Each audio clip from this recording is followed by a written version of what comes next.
காலத்தால் அழியாத மத சார்பற்ற நடுநிலை தவறாத உங்கள் குரல் ஸ்லோன் மீடியா நெட்வொர்க்கின் இரவு நேர செய்தி அறிக்கைகள். முதலில் தலைப்புச் செய்திகள். கொடியேற்றத்துடன் ஆரம்பமாகியுள்ள யாழ் மாவட்டபுரம் கந்தசுவாமி ஆலய மகோற்சவ பெருவிழா. உயிரை மாய்த்து கொள்ள வேண்டிய நிலை வரும் சில உயர் அதிகாரிகளுக்கு சென்ற செய்தி. அமைச்சர் சந்திரசேகரனுக்கு எந்த முரண்பாடும் இல்லை, ரஜீவன் எம்பி விளக்கம். நேருக்கு நேர் மோதிய மோட்டார் சைக்கிள்கள், இளைஞர் பலி, மற்றும் ஒருவர் படுகாயம். மாகாண சபை தேர்தலை வலியுறுத்த வெளிநாட்டு ராஜதந்திரிகளை சந்தியுங்கள், கூட்டுத்தமிழ் பேசும் கட்சிகளிடம் கோரிக்கை. முடங்கியது முகநூல். மக்களின் காணி சுவீகரிப்பு வர்த்தக மானியை மீளப்பெற வேண்டும், தமிழரசு கட்சியின் பொதுச் செயலாளர்.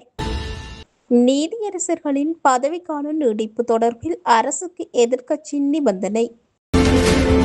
தொடர்பான விரிவான செய்திகள்.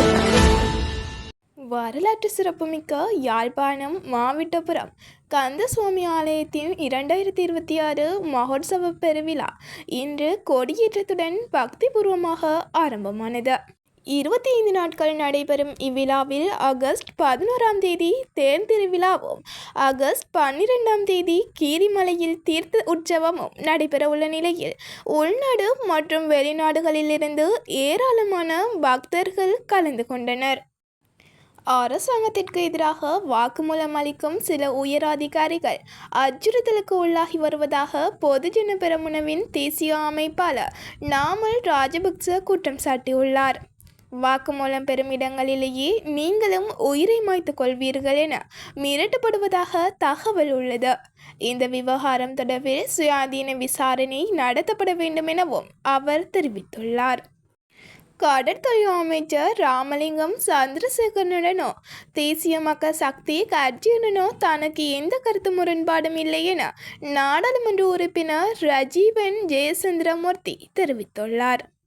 கிளிநொச்சி மாவட்ட அபிவிருத்தி ஒருங்கிணைப்பு குழு கூட்டம் தொடர்பாக தனது கருத்துக்கள் திரிவுபடுத்தப்பட்டுள்ளதாகவும் மக்கள் நலன் மற்றும் மாவட்ட அபிவிருத்திக்காக அனைத்து தரப்பினரும் ஒத்துழைப்புடன் செயற்பட வேண்டும் என்றும் அவர் வலியுறுத்தியுள்ளார். குருநகல் நிக்கவரட்டிய பகுதியில் 2 மோட்டார் சைக்கிள்கள் நேருக்கு நேர் மோதிய விபத்தில் 23 வயதுடைய இளைஞர் உயிரிழந்துள்ளார். விபத்தில் காயமடைந்த 19 வயது இளைஞர் வைத்தியசாலையில் அனுமதிக்கப்பட்டுள்ள நிலையில் சம்பவம் தொடர்பில் போலீசார் மேலதிக விசாரணைகளை மேற்கொண்டு வருகின்றனர். மாகாண சபை தேர்தல், அதிகார பகிர்வு மற்றும் காணி பிரச்சினைகள் உள்ளிட்ட தமிழ் மக்களின் விடயங்களை இந்தியா, அமெரிக்கா, பிரித்தானியா ஆகிய நாடுகளின் ராஜதந்திரங்களிடம் எடுத்துரைக்க வேண்டும் என முன்னாள் எம்பி சுரேஷ் பிரேமச்சந்திரன் வலியுறுத்தியுள்ளார். மேலும் மாகாணங்களுக்கு உரிய அதிகாரங்களை மத்திய அரசு பறிக்கக்கூடாது என்றும் பாடசாலைகள் மற்றும் வைத்தியசாலைகளை மத்திய கட்டுப்பாட்டுக்கு கொண்டு வரும் முயற்சிகளை எதிர்பார்ப்பதாகவும் அவர் தெரிவித்துள்ளார். உலகளாவிய ரீதியில் முகநூல் சமூக வலைத்தளம் முடங்கியுள்ளது.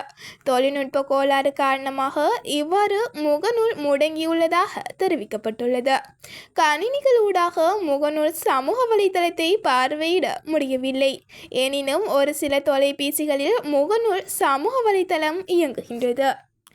வலிவடக்கு மக்களின் காணிகளை உள்ளடக்கிய சுவீகரிப்பு வர்த்தமானியை அரசாங்கம் உடனடியாக மீளப்பெற வேண்டும் என தமிழரசு கட்சியின் பொதுச் செயலாளர் கோரிக்கை விடுத்துள்ளார்.